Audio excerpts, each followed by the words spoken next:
Hulk. Just a horrible, horrible situation for them. I don't think that's going to happen.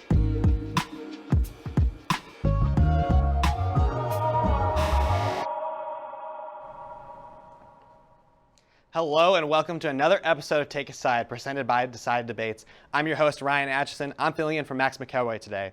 We've got a great show coming up, but before we get started, be sure to get on Decide.co or Decide Debates app to post topics, vote, comment, and engage with other users on the site to climb up the leaderboard for a chance at winning a $25 Amazon gift card. The more interaction your debate can get, the more points you can earn, inching you closer to that top prize. Moving into our first debate today, March Madness kicked off this past week for men's college basketball with first and second round action over the weekend. And well, the name speaks for itself. 4 double-digit seeds advanced to the Sweet 16, including the surprising 15-seeded St. Peter's, who shocked the world, upsetting a Final Four favorite 2-seeded Kentucky in the first round, and then beating 7th-seeded Murray State in the second round. With most of the regions having underdog teams making it this far, it's still anyone's game to cut down the nets and hoist the trophy in New Orleans. I'm now joined by Sam Lance and Jackson Reed to discuss which teams that advance to the Sweet 16 have the best chance at winning the national championship. Jackson, we will start with you. What teams are you eyeing and why? Thank you very much, Ryan and Sam. And then there were 16. We started with 64 at the start of the week. Now we're down to 16. Heading into this week, games start on Thursday. So obviously, 16 teams left. My first team, I'm going to start with Kansas. And, obviously, we go to Kansas and all that. But this team is, I would probably say, the hottest team in college basketball right now, other than Gonzaga, which we'll talk about later. And obviously, the remaining teams left in their region, Providence, who's the 4 seed, who they play, Miami, a 10 seed, and Iowa State, an 11 seed. So right now, advanced stats have Kansas at better than a coin flip percentage to make it to the Final Four at 57%. Remy Martin is coming into his own, and that's all anybody around KU right now can talk about. Remy Martin had 15 points in 21 minutes against Texas Southern, and then 20 points in 29 minutes against Creighton. This team just won the Big 12 tournament too, so they're clicking at the right time. And in the Big 12, we know how good the conference has been, and obviously, of the remaining teams at KenPom, they sit at number 4. So what's not to like about Kansas right now? They've been fantastic, and they have probably the easiest walk to the Final Four. I don't want to say walk, but they have the easiest region left. I think Kansas has, they've got as good as odds as anybody right now. Yeah, honestly, I'd have to agree with that. Kansas, they're playing well at the right time. They have a pretty decent walk. But, Gonzaga is another team. They're the number 1 overall seed. They're just incredible this year. They play fast. I believe they're second on KenPom in adjusted tempo, which means they get up and down the court really fast. And they just have so many pieces, Gonzaga. They have Andrew Nembhard. He's kind of their distributor, their point guard, their main guy. And then you have Rasir Bolton, Iowa State transfer, who's so lightning quick, elite at driving downhill. He's kind of their energy, explosive guy. And then you have Strother, kind of the glue rebounding guy, and then the bigs, Timmy, who has been absolutely incredible this March Madness. He's averaging 29 points per game this tournament. Elite footwork as a 4-man. And then to hold it all down, Chet Holmgren, who's likely going to be a top 3 pick in the NBA draft. He just battled against Jalen Duren and Memphis. A lot of people were talking about how Chet didn't hold his own in that game. But, he finished with 9 points and 9 rebounds, and Duren only had 7 points and 7 rebounds, and he struggled from the field. So there's no doubt that Gonzaga has the pieces. Those 5 starters that I just named, they're averaging double figures, so that's pretty scary. And then you add in off the bench 2 5-star freshmen, and Nolan Hickman and Hunter Salas, along with Anton Watson, who a lot of places would be a starter. So, Gonzaga is obviously a very dangerous team. Their path isn't easy. They have Arkansas, who's a good team, and then Texas Tech or Duke in the Elite Eight. But I definitely think the Zags are a team who can get to the national championship game and ultimately win it. Absolutely. Right now, 26% of all brackets out of the 17 million in the ESPN Tournament Challenge have Gonzaga winning it, and for a good reason. They are a fantastic team. But my second team, another 1 seed, Arizona. I mean, no one is really talking about Arizona, and they almost lost to TCU. No, they were fine. You can't rule out the Cats. This team plays with so much swagger, and I love it. Benedict Mathurin has took his game to new heights in these last 3 games of the tournament, or the Pac-12 tournament, and then into March Madness. He has been fantastic. They're the number 2 team in Ken Palm right now. I mean, like I said, Benedict Mathurin's coming out party. Had 17 points against Wright State, a clean 30 against TCU, and had 27 in the Pac-12 championship against your boys, UCLA. This team is going to be the team that everybody falls in love with. There's always one. I mean, right now it's St. Peter's, but let's just be honest. St. Peter's really isn't going to make a run of the Final Four. But this team could make a run of the Final Four and could win the whole thing. They play with so much swagger. Like, they'll wave goodbye at the TCU fans. Like, and the I dunk love yesterday that. from Mathurin. I love was that. Insane. I mean, this is going to be the team that everyone starts to like, yeah, we're going to cheer for Arizona. They're the good guys. They score 84 points a game, and that is the 5th best offense remaining in Ken Palm. And I understand you have a little argument for UCLA, so I'll entertain it. Yeah, well, we're kind of staying out west here with these picks. I think, the teams out west are really good this year, just in general. But, UCLA, to get to the championship game, they'll have to go through one of my picks, Gonzaga. And, of course, that will be a rematch of the Final Four game last year, which is arguably one of the most classic games of all time, with Jalen Suggs hitting that winning shot. And, last year, UCLA, they weren't expected to be in the Final Four. And I think a lot of people coming into this season maybe kind of expected them to get there, and now they're in a pretty good position to do it. I mean, Tiger Campbell, he's a great guard.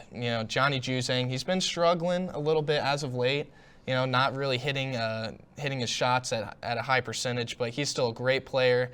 Jules Bernard has just absolutely come on, sweet lefty shot. They just have, again, kind of like Gonzaga, they have so many pieces, and then they have a 5-star Peyton Watson off the bench, Miles Johnson, who's a good big, if Cody Riley isn't playing well, to come off the bench. So, yeah, UCLA is one of those teams for me. They're deep, they're experienced, they've all played together, they've all been to the big stage before. So they're definitely one of those teams that I got my eye on. And lastly, we were asked to pick 2 sleeper teams. My sleeper team is Houston, but why? Why is Houston a sleeper team? They're severely underseeded. This team was a 3 seed at the worst, and they somehow got slated with a 5 spot. Destroyed UAB, destroyed Illinois. They're number 2 in Ken Palm right now. They're 31-5 on the year. Since the turn of the calendar year, this team is 20-2. They have 6 double-digit scorers, with their 7th leading scorer scoring 9.8 points. So, I mean, if you want to be generous and round, they have 7 double-digit scorers.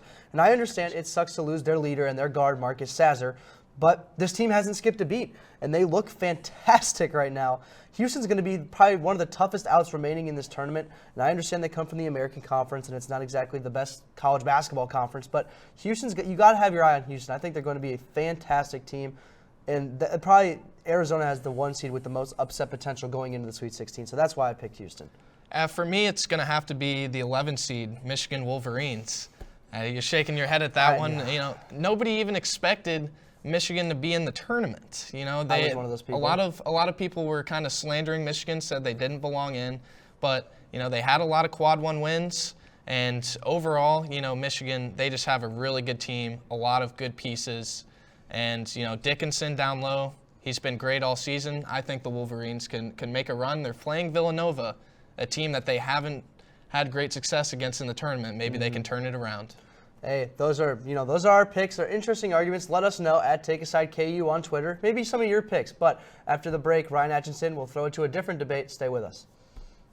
For students searching for a way to stay active in an outdoorsy way, the City of Lawrence has bike trails running in every direction, and with the new bike share program, we can stay in shape as we tour the sights of our beautiful city.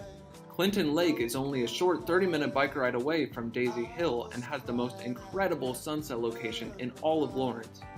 Walking campus may give you the KU calves, but biking can give you the KU thighs. Bike Lawrence today. You may not hear it at first, but it's there. Our chant, rising.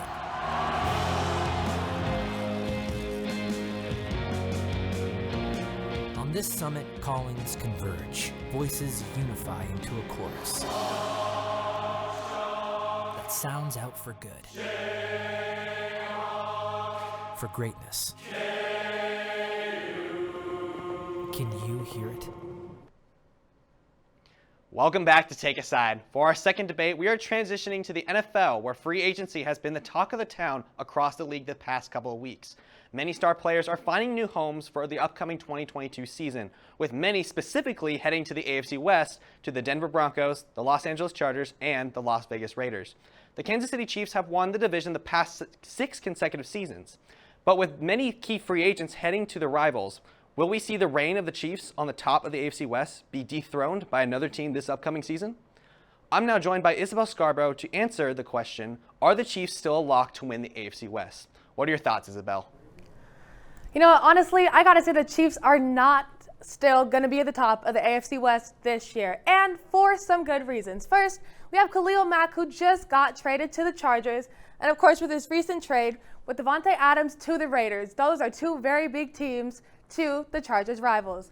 And we have a super big trade that just happened, Russell Wilson, who is now a Denver Bronco. Now, of course, if you're going to talk about Russell Wilson, you have to talk about Patrick Mahomes. He is still a very dominant quarterback. And of course, you have everyone who he throws to, like Travis Kelce, Juju Smith, who now they just traded to. And so the wide receivers are good. But if we're talking about wide receivers, we're going to have to talk about the Broncos wide receiver. We have Jerry Jeudy, who at Alabama was great. He was a beast. You have Courtland Sutton. He was hurt for a little bit, so his stats might not be the best. And of course,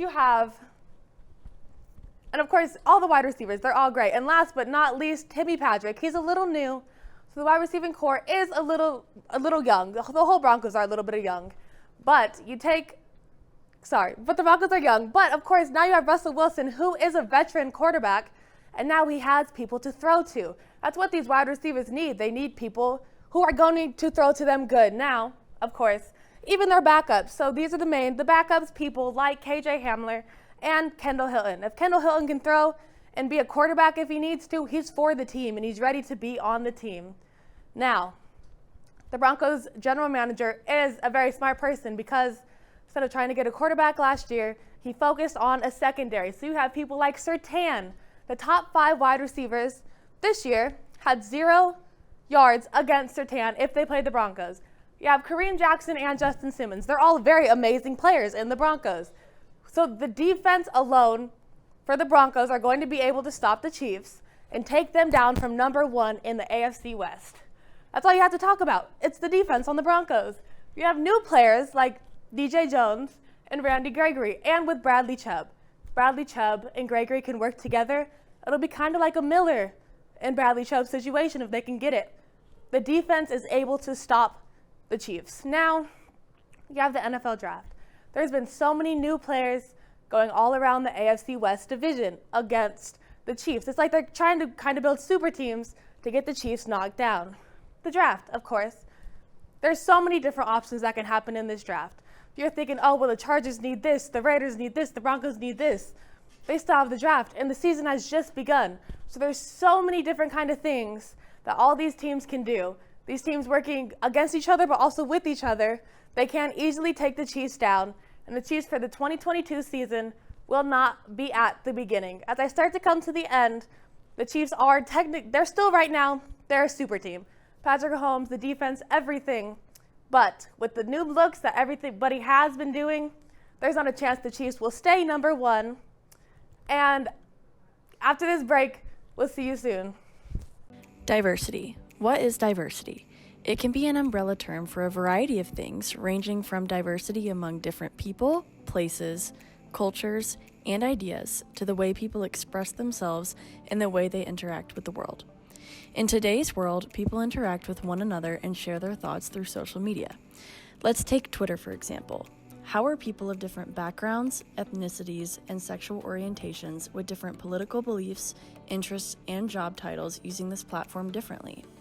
Currently, celebrities are interacting with their fans on Twitter by speaking their minds, sharing their beliefs, and supporting social issues. Professional sports figures and organizations in the United States are using Twitter to support social causes and bring attention to current social matters, such as encouraging their fans to vote. Users are voicing their opinions about current issues surrounding racial inequalities, social injustice, and police brutality in the United States. There's diversity in the way people are discussing the upcoming presidential election, especially regarding their opinions of each candidate. Different news outlets are not only highlighting stories in the US, but are talking about important stories from around the world. But many Twitter users don't post about controversial matters or social issues at all. Rather, they use their platform to create memes and post funny content for entertainment. While many topics going around this app involve social issues and political opinions, Twitter creates a space where people can pull together collections of diverse thoughts, comments, opinions, goals, and even a little humor too.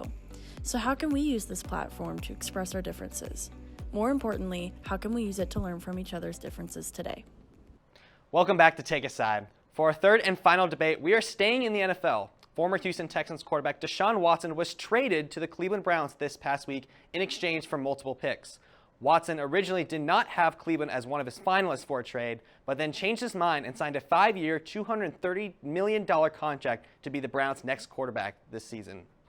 I'm now joined by Jack McGarr and Carson Shea to discuss whether or not the trade for Watson was worth it for the Browns and Texans. Jack, let's start with you. What are your thoughts on this trade? I think the Browns made a mistake here, honestly. I think they gave up way too much and signed him to way too much money for this deal. Let's start with a big number. 5 years, $230 million, fully guaranteed. Now, we know that there's legal trouble with Watson right now. Those cases have been dropped, but there's still civil suits against him, and he can still be suspended by the NFL. So giving him that much guaranteed money and not having the guarantees that he plays really all of next season or seasons after that is a little steep. 5 years, $230, that's a lot of money. And also, they traded 3 first-round picks, a third and fourth-round pick, all to get him, and then gave him that much money.